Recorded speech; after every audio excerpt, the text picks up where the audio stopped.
Determine the number of columns return by the query. तो हम ये ऑलरेडी करते आ रहे हैं पहली लैब से, यानी कि आपको नंबर ऑफ कॉलम्स पता लगाने की, जो बैकएंड में क्वेरी रन हो रही है उसमें नंबर ऑफ कॉलम्स कितने हैं। हमने ऑर्डर बाय से 600 बार कर लिया, बट इस बार हम एक दूसरे तरीके से करेंगे, क्योंकि इन्होंने बोला है या नहीं बोला है, चलो मैं तुम्हारे को एक दूसरा नहीं बोला है, नल वैल्यूज, हम नल की मदद से कराएंगे। तो हम नल की मदद से कराएंगे कि कैसे हम नल की मदद से भी सेम काम कर सकते हैं, और ऑर्डर बाय से तो हम करते ही आ रहे हैं। तो ये देखते हैं।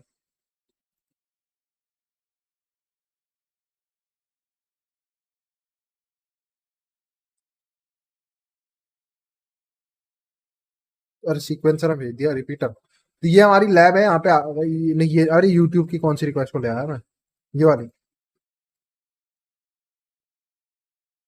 सो कैटेगरी यहाँ पे लाइफस्टाइल, ठीक है, इसके अंदर है। अब हमारे को सिर्फ नंबर ऑफ कॉलम्स पता लगाने की बैकएंड की जो जो पिछली सेलेक्ट क्वेरी है उसमें कितने कॉलम्स रन कर रहे हैं।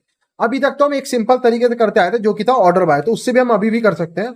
ऑर्डर बाय वन कॉल, यहाँ पे हम दे देंगे ये कंट्रोल यू।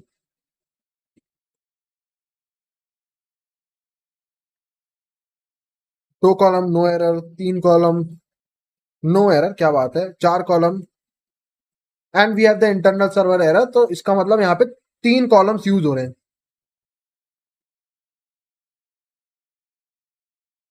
ठीक है। और उसके बाद अब हम दूसरे तरीके से सिखाता हूँ। देखो ऑर्डर बाय से तो आप पता, लेट से सपोज कि बैकएंड में ऑर्डर बाय जो है आपका काम नहीं कर रहा किसी कारण से, तो आप एक और काम कर सकते हो। आप क्या काम कर सकते हो, ऑर्डर बाय अगर हमारा काम नहीं करे तो आपको यूनियन का इतना रूल तो पता है कि पिछली जो क्वेरी है जो बैकएंड में रन कर रही है उसके नंबर ऑफ कॉलम्स हमारे नंबर ऑफ कॉलम से मैच करने चाहिए। पर अगर वो मैच नहीं करेंगे तो हमारे को एरर आएगा, करेक्ट है इतना। तो अब मैं यहाँ पे क्या काम करूंगा, मैं यहाँ दूंगा यूनियन।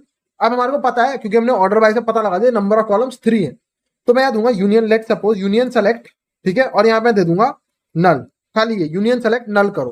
तो अब यहाँ कोई टेबल का नेम देने की जरूरत नहीं है। देखो एसक्यूएल का ना एक बढ़िया चीज बताता हूँ, अगर आप खाली एसक्यूएल में ऐसे लिखते हो ना, एक एसक्यूएल का कमांड सेलेक्ट नल, तो ये आपको नल प्रिंट करके दे देगा। जैसे पाइथन में ये ऐसे हो गया, पाइथन में अगर हम प्रिंट करें, पाइथन में मैं कोड लिखूं नन, ये इसके बराबर हो गया, तो ये कुछ प्रिंट नहीं करेगा, ये कुछ प्रिंट नहीं, पर ये क्वेरी एग्जीक्यूट हो जाएगी, ठीक है। तो ये हम ऐसे काम, तो यहाँ सेलेक्ट में अगर आपको कोई स्ट्रिंग भी प्रिंट करानी हो वो भी काम कर सकते हो। अगर आपको कोई स्ट्रिंग प्रिंट करवानी हो ना सेलेक्ट में, जैसे हम किसी और प्रोग्रामिंग लैंग्वेज में कोई स्ट्रिंग प्रिंट, तो आप वो भी करा सकते हो सेलेक्ट की मदद से। जैसे यहाँ पे हेलो लिख दिया तो एक्चुअली में हेलो प्रिंट कर देगा आपको डेटाबेस। एक्चुअली में प्रिंटिंग का काम भी जैसे प्रिंट फंक्शन हर लैंग्वेज में होता है, वैसे सेलेक्ट प्रिंटिंग का काम करता है डेटाबेस में। तो सेलेक्ट हेलो लिखोगे तो ये हेलो को प्रिंट कर देगा, और यहीं पे नल लिखोगे तो ये उसको नल को प्रिंट कर देगा, जो कि कुछ नहीं होता है ना। तो यहाँ पे मैं क्या दे रहा हूँ, यूनियन सेलेक्ट नल, यानी कि नल को प्रिंट करो, एक तरीके से मैं ऐसा कह रहा हूं। तो अब यहाँ पे क्योंकि नंबर ऑफ कॉलम्स बैकएंड में हमारे को पता है 3 है, तो यहाँ पे एरर आएगा कि भैया पिछली क्वेरी में 3 कॉलम है, आप एक कैसे दे सकते हो। तो यहाँ सेंड करते हैं, एरर आया, इसका मतलब बैकएंड में एक कॉलम यूज नहीं हो रहा है, तो इससे ज्यादा होंगे। तो मैं यहाँ पे क्या दूंगा, नल कॉमा नल, नल ट्राई करते हैं, 2 बार नल प्रिंट करो, एरर आ गया, इसका मतलब पीछे 2 कॉलम्स भी यूज नहीं हो रहे। अब हम 3 ट्राई कर सकते हैं, ये भी एक तरीका है अपने आप में नल। तो अब यहाँ पे क्या आ गया 200, तो यानी कि बैकएंड में 3 कॉलम्स यूज हो रहे हैं। अगर आप 4 ट्राई करते हो तो अब आपको एरर, सिर्फ 3 ही काम करेगा, एरर आ जाएगा। समझ गए इस बात को, इतना क्लियर हो गया कैसे हम यूनियन सेलेक्ट से भी सेम काम कर सकते हैं। थोड़ी मेहनत ज्यादा है, नल नल नल देते रहो, ठीक है। ऑर्डर बाय से बस सिंपल है, 1 2 3 4 5 6, तो थोड़ा इजी पड़ता है, सेम काम होता है, वही है यार 1 2 3 4। मैं यहाँ पे चाहूँ तो 1 2 3 4, मैंने बोला कि आप यहाँ कुछ भी प्रिंट, आप हेलो भी प्रिंट करा सकते हो, कोई फर्क नहीं पड़ता।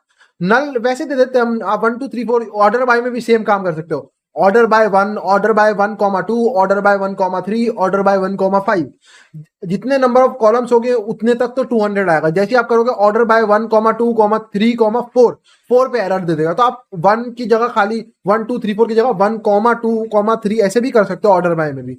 पर क्यों करनी है इतनी मेहनत जब आप एक ही से सारा काम कर पा रहे हो, ऑर्डर बाय 1, ऑर्डर बाय 2 ऐसे भी कर सकते हो ना। तो हम तो एफिशिएंसी ज्यादा लाएंगे अपने अंदर। टेबल के, टेबल में कितने भी कॉलम उससे हमारे को फर्क नहीं पड़ता। पहली बात तो हमारे को फर्क पड़ता है पिछली क्वेरी कितने कॉलम्स को फेच कर रही है उस टेबल में से। पिछली मान लो टेबल में कॉलम है 10, लेकिन उसने खाली पिछली जो बैकएंड की स्टेटमेंट है उसने लिख रखा है कि सेलेक्ट पासवर्ड फ्रॉम यूजर, तो उसने सिर्फ एक ही कॉलम, लेकिन उसके अंदर टेबल के अंदर यूजर्स भी थे, लास्ट लॉगिन भी था, एवतार भी था, बहुत कुछ था, लेकिन उसने खाली एक कॉलम, तो हम खाली एक पे ध्यान देंगे। अगर मान लो लास्ट जो क्वेरी है जो बैकएंड में रन कर रही है वो 10 कॉलम्स को फेच कर रही है, तो आपको यूनियन सेलेक्ट नल 10 बार लिखना पड़ेगा। यूनियन सेलेक्ट नल कॉमन नल कॉमन नल कॉमन नल कॉमन नल कॉमन नल कॉमन नल कॉमन नल कॉमन नल कॉमन नल, 10 बार नल आपको देना पड़ेगा। समझ गए? तो ये लैब हमारी सॉल्व हो गई है, जिसमें आपको एक नई चीज सीखने को यहाँ पे मिली। लेट्स गो, ये सॉल्व हो गई ना, solve, you have solve this lab.